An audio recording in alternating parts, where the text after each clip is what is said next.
लेकिन यहाँ भगवान श्री कृष्णचंद्र के कितने मित्र हैं? 3 मित्र, 3 सखा हैं। लेकिन उसमें सबसे श्रेष्ठ जो सखा है वो अर्जुन है, उद्धव है और सुदामा है। बोले संसार को सीखना है। क्या सीखना है?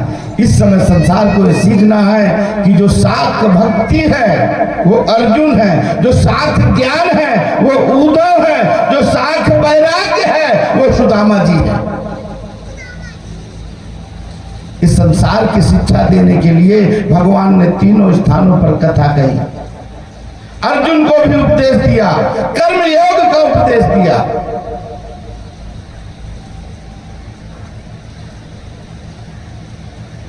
अर्जुन को किसका उपदेश दिया? कर्म कांड कर्म योग। उद्धव को ज्ञान कांड, सुदामा को उपासना। बोले यही गीता का है और यही 11वें स्कंद का सार है। भगवान ने जो गीता में उपदेश दिया वही उद्धव जी को 11वें स्कंद में दिया। और जब संदीपन आश्रम में थे तो श्री सुदामा जी और भगवान श्री कृष्णचंद्र की यही वार्ता होती थी। भगवान ने सबका कल्याण किया।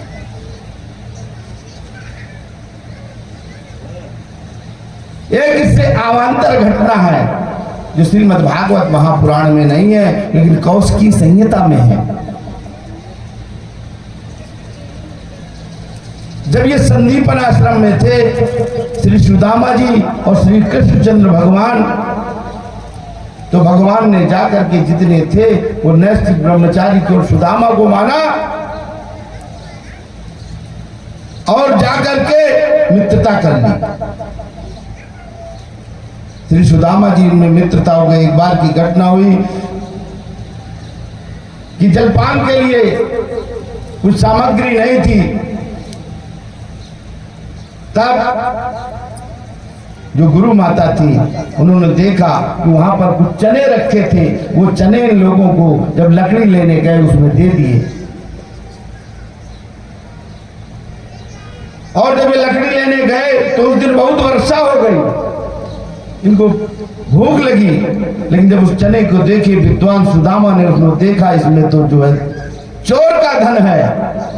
बोले ये तो कन्हैया को नहीं देंगे, नहीं, नारायण दरिद्र हो जाएंगे और नारायण कभी दरिद्र नहीं होते। इसलिए सुदामा ने पूरा ही भक्षण कर लिया। वर्षा होती रही रात भर और सुबह जब उनके गुरुदेव संदीपन गुरु आए, तुम दोनों पर प्रसन्न हो गए। बोले तुम दोनों लोगों ने जो जो विद्या सीखी है तुमको कभी भी विस्मृत नहीं होगी। तुम्हारी गुरु भक्ति को देखकर तुम दोनों को ये आशीर्वाद देते।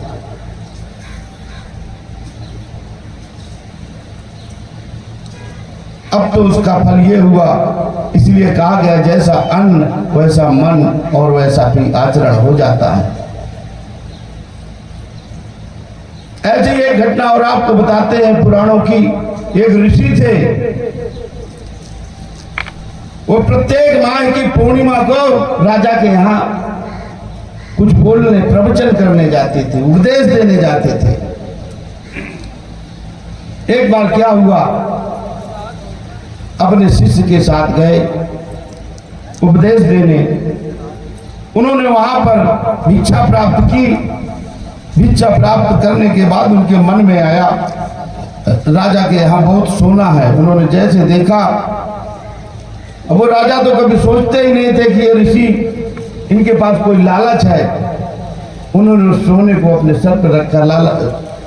राजा ने सोचे कि अभी तक तो ऋषि गुरुदेव ने ऐसा तो कुछ नहीं किया, आज सोने की पुटली उठा के लेके चल दिए। और जब सोने की पुटली उठा के चल दिए तो शिष्य ने भी सोचा आज गुरुदेव को हो क्या गया। और जब दूर तक गए जो उसका प्रभाव उतर गया तो उनको बुद्धि आई, सद्बुद्धि आई भगवान की कृपा से। बोले मैंने ये क्या किया, आज मैंने जो धन अंदर गया अन्न वो भी कलुषित था और जो धन सर में रखा वो भी उन्होंने देखा क्या कि उनके पैरों के नीचे फोड़ हो गए।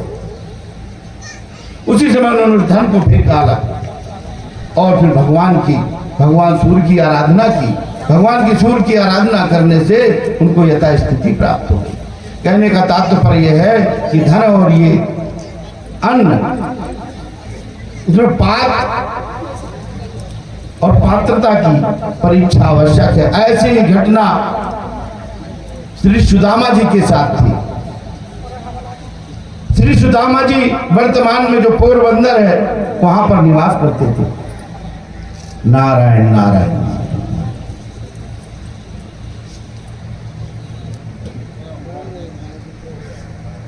नारायण नारायण। श्री सुदामा जी का जीवन ऐसा था, धार्मिक जीवन था उनका। धर्म अर्थ मोक्ष, धर्म अर्थ काम मोक्ष पर जो भारतीय जीवन जीने की कला है उसके आधार पर अपने जीवन को चलाते थे। सब लोग बैठ जाइए, बैठ जाइए। नारायण नारायण। बोले कृष्णचंद्र भगवान की, बोले राजा रामचंद्र भगवान की, बोलो सब संतों की।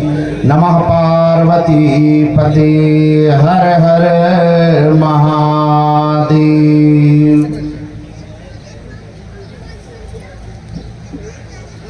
सुदामा जी ऐसा जीवन जीने के बाद भी बहुत लोग उनको समझ लेते हैं कि सुदामा जी भिक्षा मांगते थे। वो अयाचित जीवन जीते थे। अयाचित जीवन ऐसा होता है जो जीवन में किसी से याचना नहीं करता। सुदामा जी जीवन में कभी किसी से याचना नहीं करने वाले थे और हमेशा वो अमृत भिक्षा प्राप्त करते थे। इच्छाएं दो तरह की शास्त्र में कही गई, एक मृत भिक्षा, एक अमृत भिक्षा। मृत भिक्षा वो होती है जिसको हम जा कर लेते हैं और अमृत भिक्षा वो होती है जो हमारे पास आती है। ऐसी अमृत भिक्षा पा करके अयाचित जीवन जीने वाले सुदामा जी थे। वो कभी भिक्षा के लिए किसी के यहाँ नहीं गए। ये लोग गलत कहते हैं कि सुदामा जी पांच घर मांगते ही नहीं थे। उनकी श्रेणी थी अयाचित ब्रह्मचारी, जो भगवान के सिवा किसी के यहाँ याचना नहीं करते थे और भगवान की भी निष्काम भक्ति करते थे। सुदामा जी नहीं जा रहे थे। एक दिन क्या हुआ कि बच्चे भूखों से रो रहे थे। उस समय सुदामा जी की पत्नी सुशीला सुदामा जी से कहती है, हम और आप तो क्षुधा से शांति भूखे रह के तो मिटा लेते हैं, लेकिन इन बच्चों को नहीं देखा जा रहा है। आपने कई बार वर्णन किया कि हमारे मित्र द्वारिकाधीश है। आज द्वारिकाधीश की संपन्नता और समृद्धि तीनों लोक में विख्यात है। क्यों न जाकर के आप अपने मित्र से कुछ मांग ले, जिससे बच्चों को तो भविष्य ठीक हो जाए। अपना भविष्य तो ठीक है। आज भी भारतीय समाज में जो सनातन के लोग हैं वो अपने लिए न करके अपने बच्चों के लिए अधिक ध्यान देते हैं। ये सनातन धर्म की महिमा है। अपने बच्चों के लिए अपना गांव तक छोड़ देते हैं। अच्छी शिक्षा प्राप्त कराने के लिए गांव छोड़ देते हैं।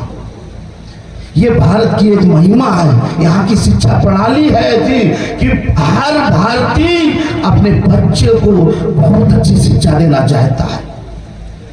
लेकिन ये कष्ट का विषय है कि हमारे यहाँ शिक्षा जो है वो भारतीय अनुकूल नहीं है। शिक्षण प्रणाली जो है वो भारतीय अनुकूल नहीं है।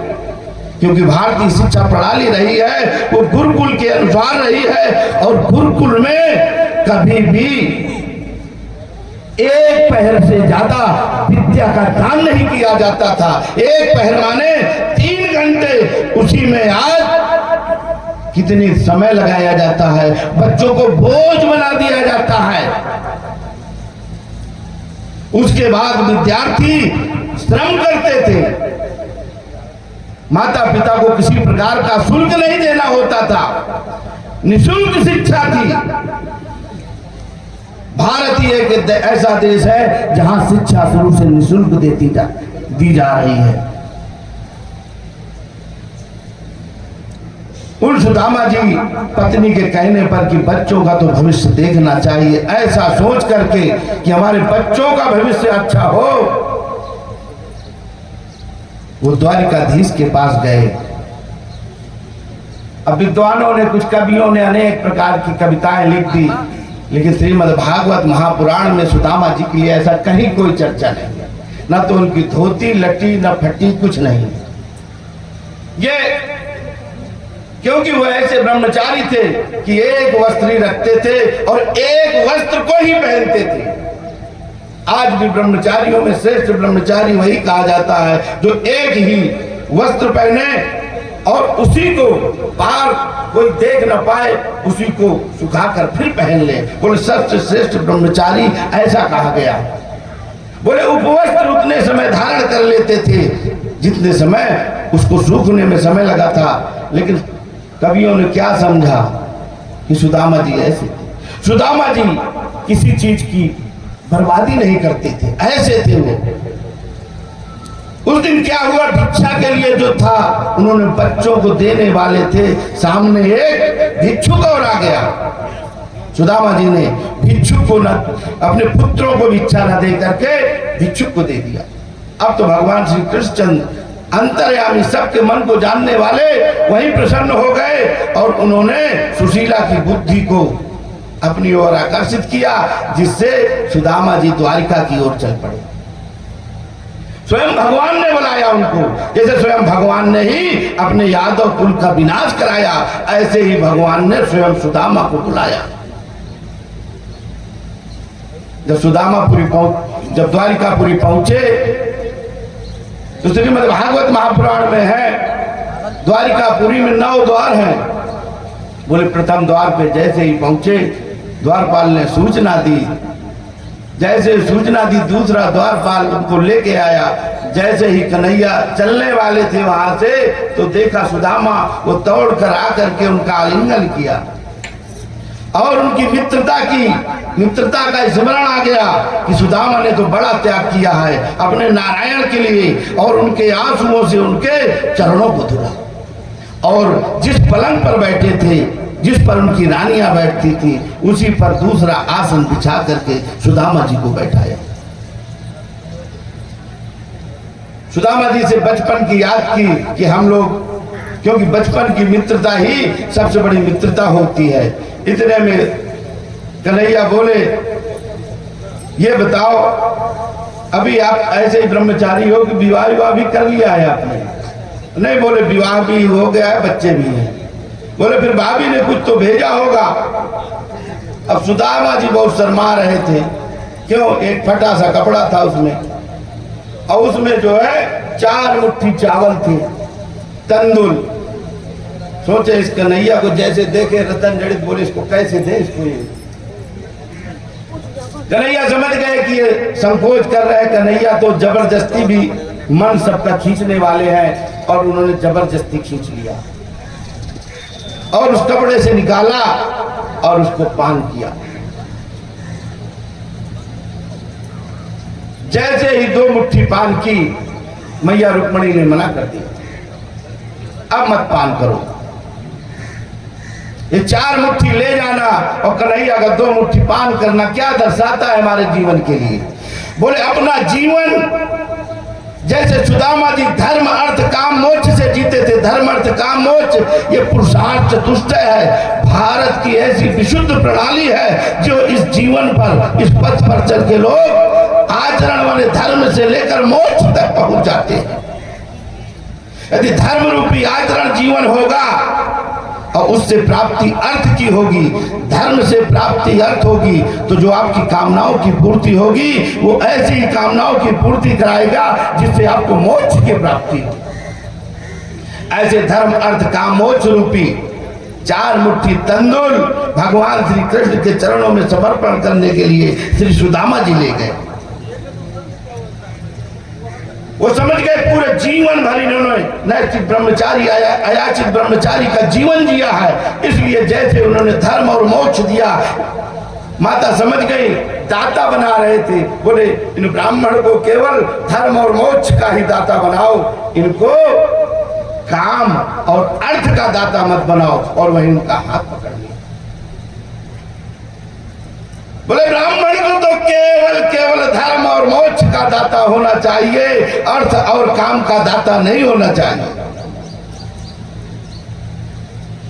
जैसे हनुमान जी को माता के द्वारा मिला, अंजनी माता के द्वारा सभी अष्ट सिद्धियां स्मरण में आ गई, लेकिन वो देर किसी को सिखा नहीं सकते थे, बता नहीं सकते थे। लेकिन जब माता जानकी प्रसन्न हो गई तो उन्होंने वरदान दिया, क्या?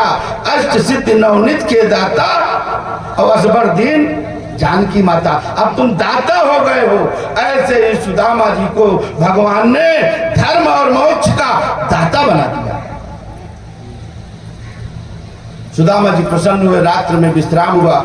जैसे सुबह वहां से चले तो उन्होंने देखो कन्हैया ने मेरे इतने जो चावल कैसे थे ये भी नहीं पता, और उनको ले लिया प्रसाद में, बड़े प्रसन्न रहे।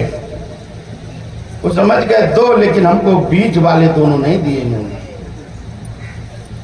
जैसे ये है, अब देखिए समाज में यही हालत है इस समय, जैसे अंगुली की हालत है।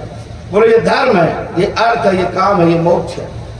बोले धर्म और मोक्ष बहुत छोटे कर दिए इस समय, और अर्थ और काम ये बड़े हैं इस समय कलयुग में। यही स्थिति है। धर्म का दुश्मन कौन है? बोले धर्म को जो सबसे ज्यादा मारते हैं तो आर्थिक लोग मारते हैं, और मोक्ष से जो दूर होता है साधक वो काम के कारण होता है। धर्म का दुश्मन अर्थ है और मोक्ष का दुश्मन काम है। इसलिए कन्हैया ने कहा कि मैं अपने भक्त को इनको दुश्मन नहीं दूंगा। क्यों? हमारा साधक पथभ्रष्ट हो सकता है, लेकिन उसको साधन तो दे दूंगा। वो सोचे कि कन्हैया ने मुझे कुछ नहीं दिया, और मन ही मन सोच रहे थे। कभी कभी बीच में दोस्ती में जैसे भला बुरा कहते थे, ऐसे मन में भला बुरा कहा, और धीरे धीरे जाकर अपने पुरी जब पहुंचे तो उन्होंने देखा कि जाकर के देखा तो बोले मैं फिर द्वारिका आ गया। उन्होंने बोला मैं द्वारिका से चला था फिर द्वारिका आ गया। उनको भ्रम हुआ, लेकिन तभी उन्होंने अपनी पत्नी सुशीला और बच्चों को देखा, वो तो बिल्कुल सजे धजे। उनको पता चल गया, अरे ये तो कन्हैया के। जब अपनी पत्नी से पूछा तो बोले आज रात्र में विश्वकर्मा जी आए थे और बोले कि वैसे ही आपकी पुरी बनेगी जैसे द्वारिका पुरी है, और लक्ष्मी जी ने आकर धन और समृद्धि दे दी।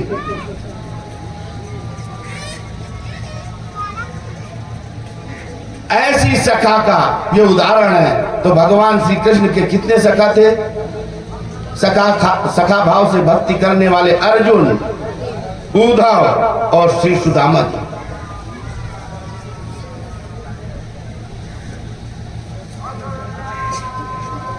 अर्जुन को किसका उपदेश दिया? कर्मयोग का। उद्धव को ज्ञान योग का, और सुदामा को भक्ति योग को दिया। यही 11वें स्कंद में बताया, और यही श्रीमद् भगवत गीता में बताया। अपने जीवन के जैसे भगवान श्री कृष्ण कहते हैं ऐसे सखा मैंने बनाए, ऐसे ये भक्ति ज्ञान और वैराग्य को अपने जीवन में मित्र के रूप में बनाना चाहिए। मित्र का अर्थ क्या होता है? जो मिलते ही सुख दे दे, जो मिलते ही सुख दे दे वही मित्र है। अब इन बच्चों का मित्र कौन है? जो इन बच्चों को मिलते ही सुख दे कौन है? अभी बच्चे से पूछा जाएगा आपका मित्र कौन, तो बताएंगे राजकुमार या जो भी नाम होगा। बच्चों का मित्र कौन है? जो मिलते ही सुख दे दे, आनंद दे दे, वही मित्र है। अपने नीति वचन कहते हैं विद्या मित्रम प्रकाशे चा। विद्यार्थियों को तो मित्र विद्या है, और ये तो सब सहपाठी है। भार्या मित्रम ग्रहे सुचा। घर और गृहस्थी में परस्पर पति और पत्नी मित्र हैं। यदि उनके परस्पर मिलने से एक दूसरे को आनंद और सुख नहीं होता तो काहे के मित्र? फिर वो तो दुश्मन है। भार्या मित्रम ग्रहे सुचा। घर और गृहस्थी में मित्र कौन? पति और पत्नी। व्याधि औषधम मित्रम। यदि किसी को कोई रोग हो जाए तो मित्र कौन होगा? बोले व्याधि हो गई है तो जैसे औषधि आएगी वैसे आनंद आ जाएगा। तो व्याधि की औषध कौन है? व्याधि का मित्र, जब व्याधि हो जाए तो उस रोगी का मित्र कौन है? औषधि है। बोले धर्मम मित्रस मृतस्य च, और जो कोई मर जाता है संसार से, शरीर छोड़ के चला जाता है, उसका मित्र कौन है? उसके भाई, उसकी बहन, उसकी पत्नी, पति, उसके साधन, गाड़ी, बंगला, कौन है मित्र? बोले कोई मित्र नहीं है। अनालंबम अनाश्रयम, वहां कोई आलम्ब नहीं है रुकने का, कोई आश्रय देने वाला नहीं है। वहां तो केवल आपको आश्रय देगा, वो देगा केवल धर्म। धर्म माने आचारो परमा धर्मा, आचारः परमं तपा, आचारः परमा विद्या, आचारम परमं गति। आचरण ही क्या है? सब कुछ है। अभी पिछले सत्र में राजा भोज की कहानी सुनाई थी। राजा भोज मार्ग भटक गए थे। विक्रमादित्य के कहने पर एक गुरु आए और उन्होंने जब शिक्षा दी तो उन्होंने यही सूत्र लिखा कि सब कुछ आचरण है, सब कुछ आचरण। तो धर्म की शुरुआत कहाँ होती है? आचरण से। और सुख का मूल कौन है? बोले धर्म। सुदामा जी को सुख क्यों मिला? क्योंकि वो धर्मवान थे। धर्म का तात्पर्य केवल मंदिर, मस्जिद, गुरुद्वारा, चर्च जाकर के अपने इष्ट की भक्ति कर लेना ही धर्म नहीं है। आत्मना प्रतिकूलानि परेशाना समाचरेत, मेरे द्वारा ऐसा कोई कार्य ना किया जाए जिसके द्वारा किसी दूसरे को कष्ट ना हो। व्यास जी कहते हैं वही धर्म है। यदि जीवन में ये सब अपने पालन कर ले तो सबका बैर छूट जाएगा, राग छूट जाएगा। बोले यही शास्त्रों का सार है। बोले कृष्णचंद्र भगवान की।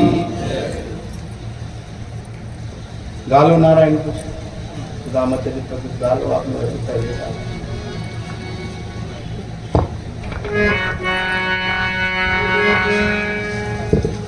बोलिए वृंदावन बिहारी लाल की जय। सुदामा जी जैसे ही अपने मित्र कृष्ण जी के द्वार पर पहुंचे तो द्वारपालों ने रोका।